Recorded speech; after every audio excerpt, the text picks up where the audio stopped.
Thank you, Abby. The NCAA's 2-year-long investigation ended last week, and about 3 sports were involved in this, and some of the violations date all the way back to 2010. Last Friday afternoon, the NCAA formally charged Ole Miss with several rule violations. Roughly 30 allegations were made against several teams, including the women's basketball team, the track and field team, and the football team. These allegations come from an investigation that started in October of 2014. Athletic Director Ross Bjork said, "We are bound by confidentiality and cannot comment publicly on the matter. However, I can say that I am confident in how our coaches and staff operate our program, and we take compliance, NCAA, and SEC rules very seriously. We are working hard to seek a resolution to this matter." Supposedly, almost 90% of the allegations are linked to the women's basketball team.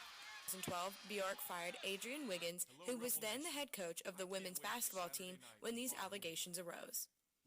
The football allegations date back before Hugh Freeze arrived in 2012. Only allegations surrounding the current staff are over Laramie Tunsil, who was suspended for 7 games this season.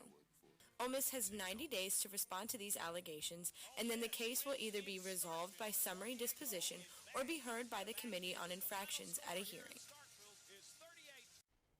Okay, today I am joined with Colin Brister, the sports editor of the Daily Mississippian.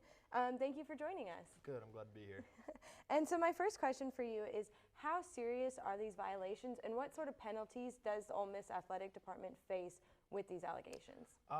Regarding football, it came out at first, it was kind of sensationalized. We found out that it's only 5 of them regarding football, but that does leave 27 regarding 2 other sports in women's basketball and track. Don't know the exact number regarding those.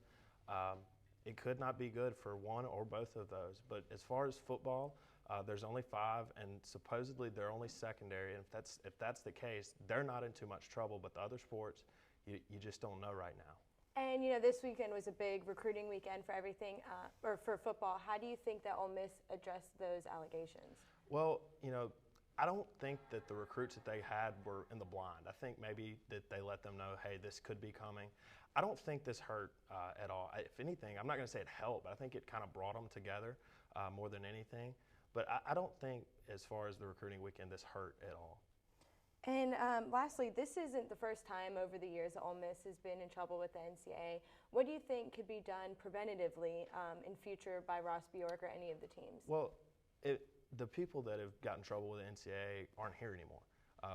We've learned that if you get in trouble with the NCAA, big trouble, you're not going to be here. The track coach was fired last summer, or he resigned.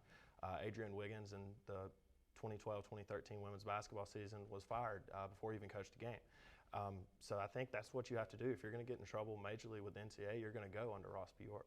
Okay, and thank you, Colin, for joining me today, and back to you guys at the desk.